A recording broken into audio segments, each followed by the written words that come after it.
So our next speaker is from Google.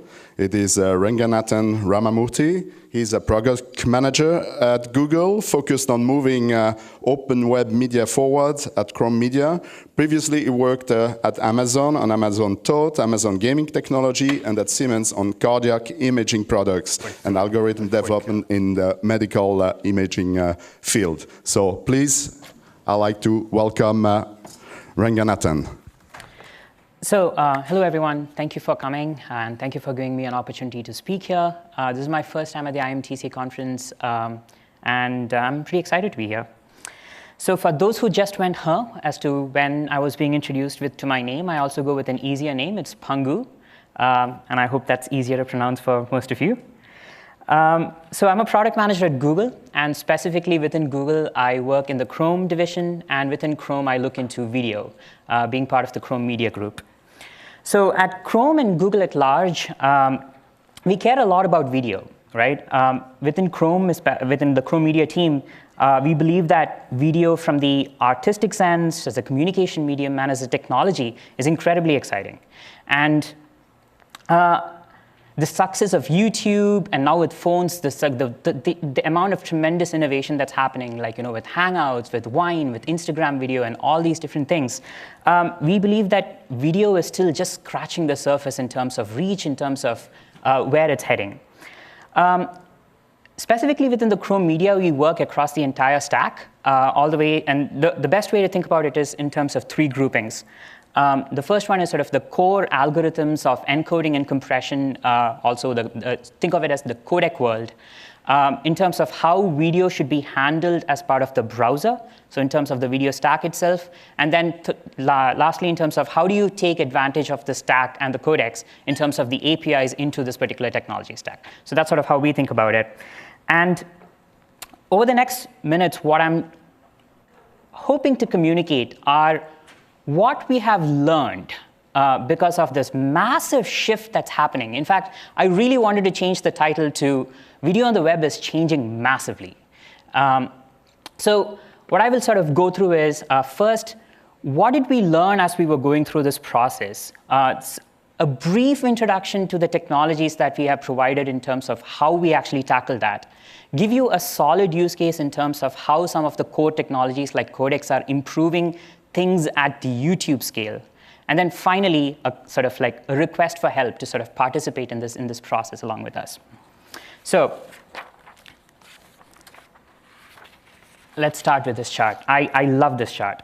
So this was actually developed by Benedict Evans, who is a researcher in this particular area. He just generally technology research. And it's a simple but very, very profound chart. There are some excellent slides leading to this, but this was sort of the key takeaway for me. There are 1.7 billion desktops available in today's world, right? In the past 7 years that the current generation of smartphones have been introduced, more than 2 billion are already in use today. Now that's profound. That's incredible. So the smartphone is essentially toppled in terms of reach as the primary mode of computing. So that's number one. Now, why is this important?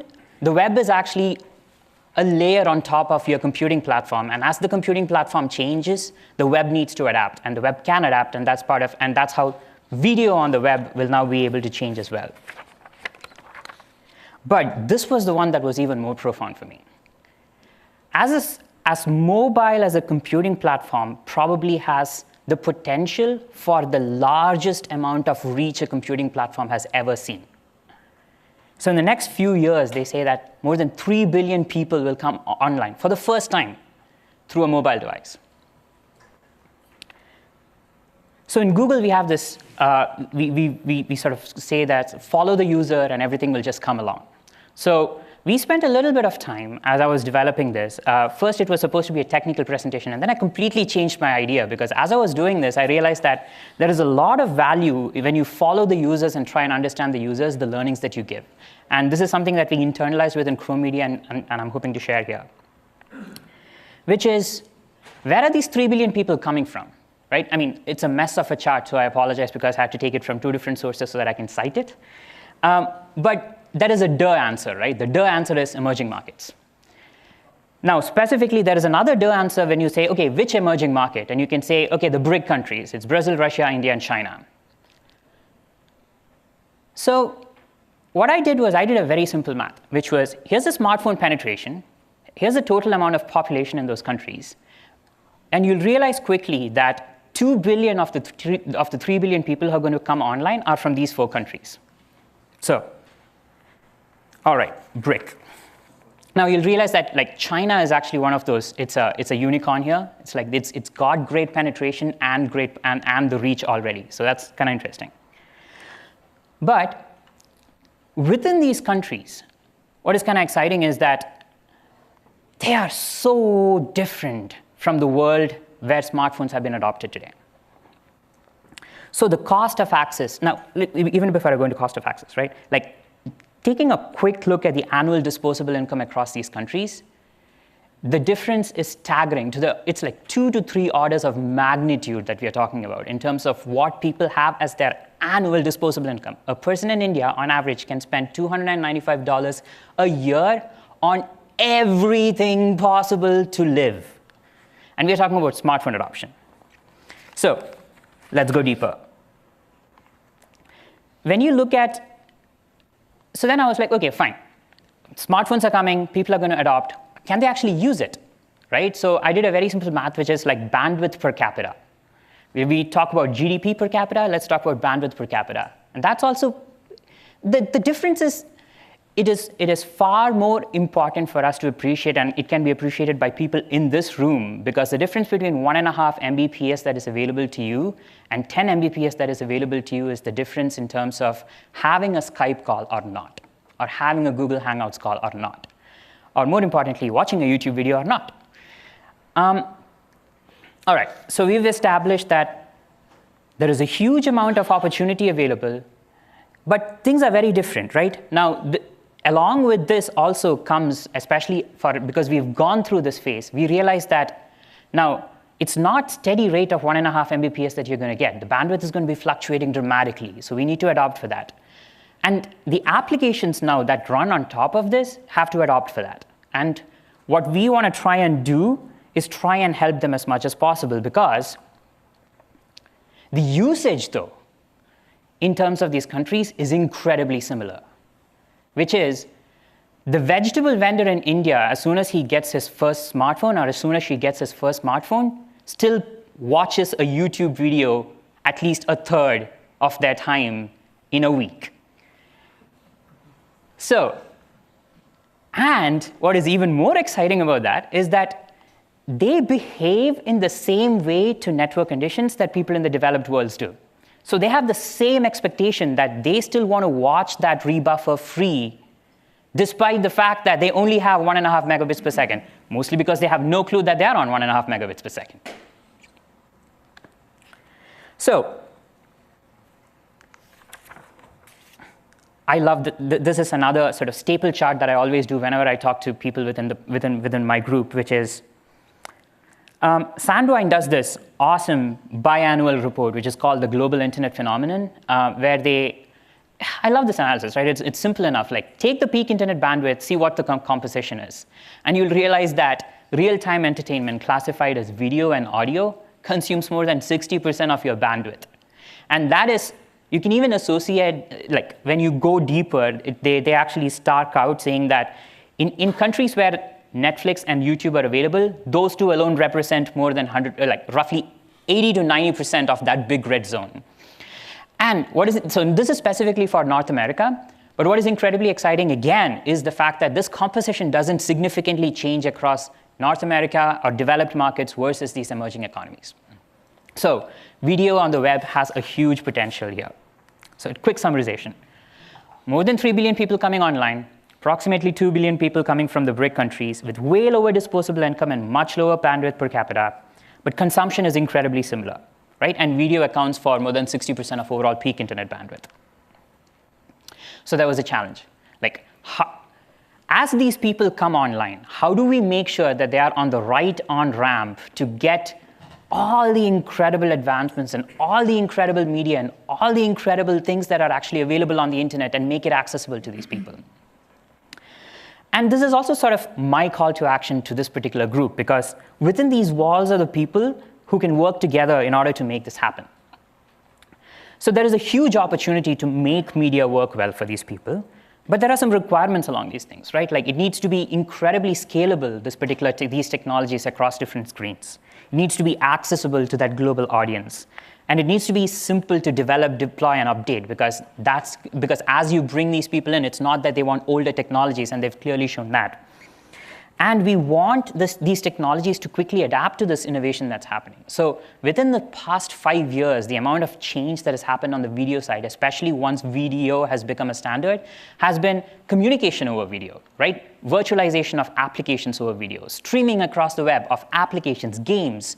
And we've seen that, like, if you make it accessible, people will build on top of that.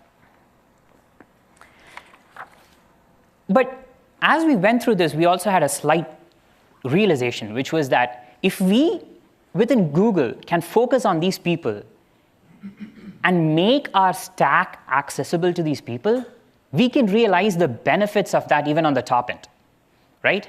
So if you can make video work well in that 1.5 Mbps to that particular vegetable vendor, you can send great video in the 30 Mbps that you can have in the developed markets.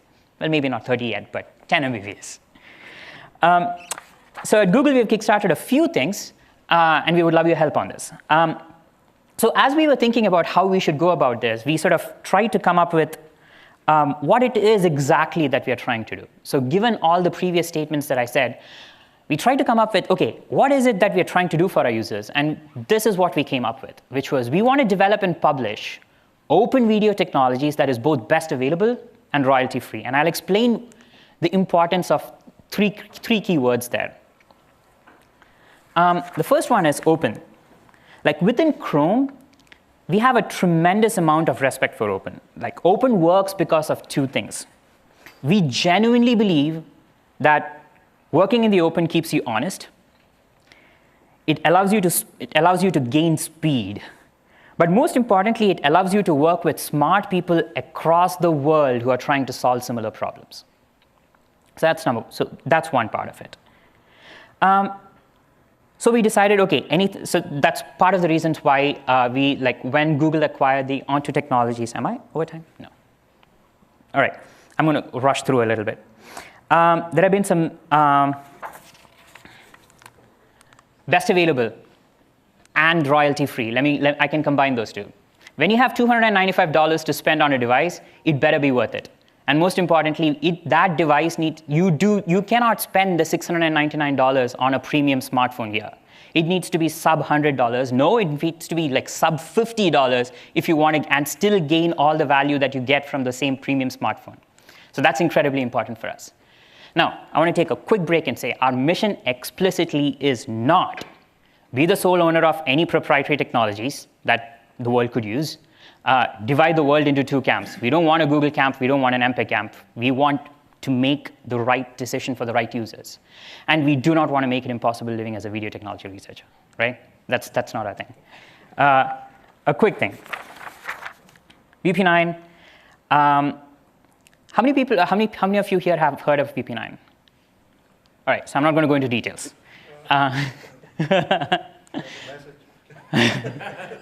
But I do want to show a couple of videos at this point. The first one is, let me see if I have this right.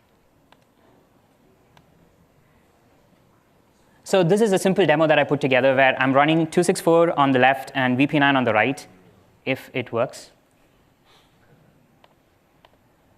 Never mind. Come on, web. All right. Luckily, I have a backup. And so this is a time skips video, which we have encoded in 264. All right, web. Let me go this.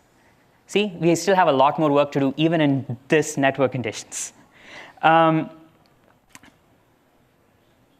I just want to sort of say that this is something that we developed in about 18 months, thanks to the open process that we've taken.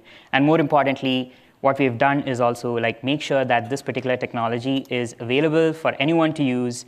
And we tried really, really, really, really hard with YouTube to adopt the technology, and they did. I'll go into a little bit more details in terms of how it's helped YouTube, but I want to take a quick sidetrack on other things as well. Like, as I said, bandwidth is bad. We need to look for all these different dynamic, adaptive situations that SDN was talking about, right? That's going on the network stack of it. This is on the the technology stack of it and the application layer stack of it, which is we introduced media source extensions, which is now a stable draft. We are working with Microsoft and Netflix on encrypted media extensions that premium video can start working on the web. And there's a lot more work to do here, especially in terms of more robust media metrics. Like, media on the web kind of has no idea in terms of how it actually functions today, and we need to change that. So, quick sidetrack on YouTube. YouTube loves Vp9, and it was a really, really hard effort from our side to convince YouTube, as they were looking at different technologies, that they should adopt Vp9 on their side. Just to give you a quick stats update on this, so YouTube has currently deployed Vp9. There is more than a 70% chance that you will get a Vp9 video as things get encoded and get back cataloged.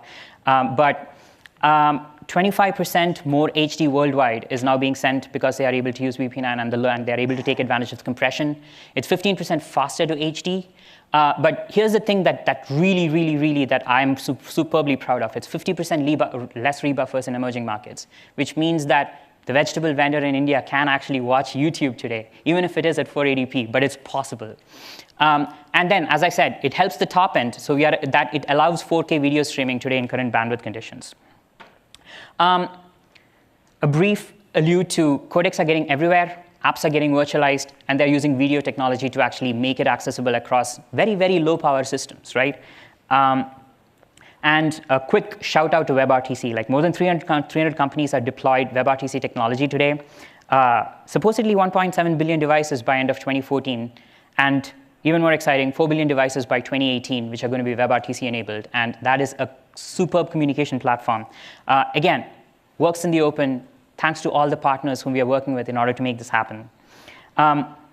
Quick status on Vp9. So video on demand is functional. Real-time encoder is functional. We introduced 2 profiles over the last couple of months, specifically for, especially as these different applications are coming online on app virtualization. So we have added i444 support, as well as added support for 10-bit and 12-bit for higher value content. And WebRTC integration is currently ongoing, and we are on track for about Q4. Also hardware design, and decode is available. And I want to take one brief moment and show something that I got from my developer today, which is Vp9 working in an iOS device. It's done using software today, but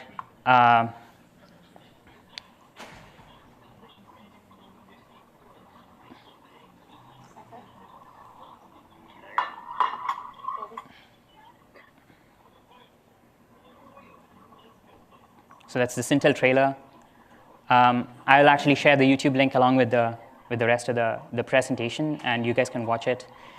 And I want to take this opportunity to summarize. Mobile is important, more than 2 billion people, huge opportunity for media to reach them. Google is committed to developing open, royalty-free, and the best.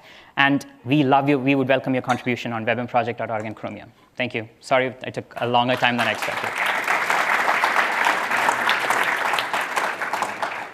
Questions? Yes, sir.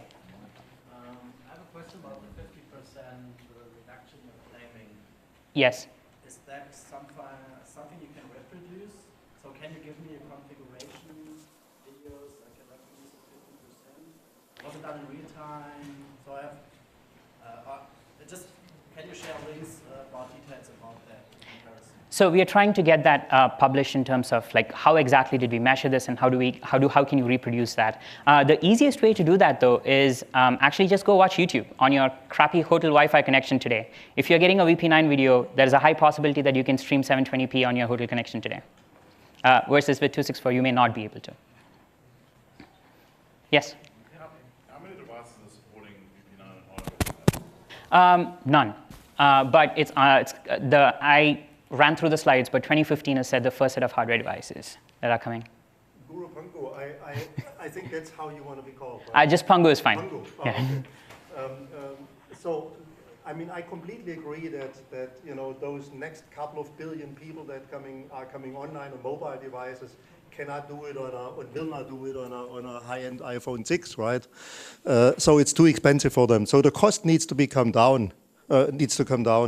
So let me pick an example. The manufacturer of the LCD screen of a portable device, they have some R&D cost, they have some manufacturing cost, and I guess most people are in business to make some margin on the product, yes, right? So they can continue to invest in this, right? So, so I think all would agree that this is true for all of the components in a smartphone, and those costs needs to come down, and maybe there are some ways to do that.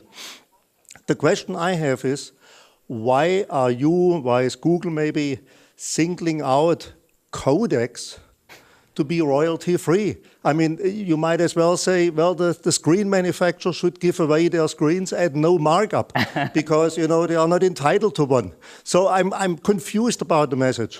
Okay.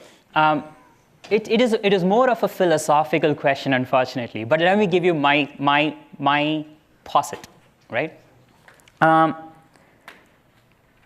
The idea is not to demarginalize components. The idea is to bring the cost down so that it becomes accessible. So that's point number one. The second thing, though, is we agree on that, I think. We agree on that. Right. The second thing, though, is if you think of video as a data type on the internet, why is video so different than text? Why is it any different than images, right? I mean, there are so many things that you can. Now, granted, there is a lot of research that goes into it, and people should take value of that. And we are not saying that it shouldn't be royalty-free. What we are saying is that if we make it royalty-free, we are accelerating the process of making these devices accessible.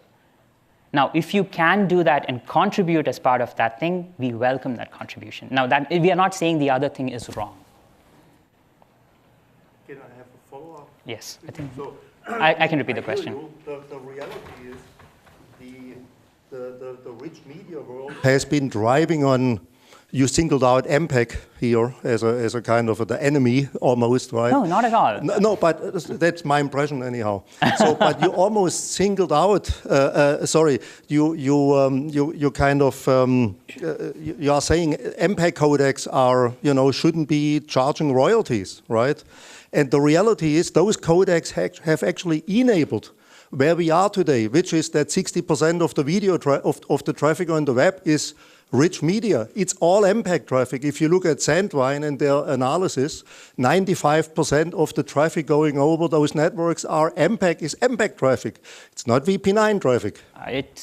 Yes, that's the reality. Hopefully Vp9 traffic should be a lot lower, just in terms of compression. But you get my point. So the reality is royalties have not been holding up this movement towards rich media on the web. I would even argue they have enabled it because they made it very uniform. That is a fair argument, right? And I want to clarify that. Like my position is not that MPEG is the enemy and MPEG, what they're doing is wrong, right? That's absolutely a viable model to follow.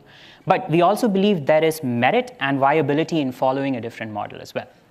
And again, you are like H.264, you know, thank you for that, right? I mean, because of that, video is now a thing as far as the internet is concerned. But also you would realize that, like, I am being moved over, but let's talk afterwards. Thank you so much. Thank you. We have to move on, sorry. Thank you for the great presentation and those answers. And if you want to pick up that subject a little bit more, I think lunch and maybe dinner would be a good place to continue that. Thank you again.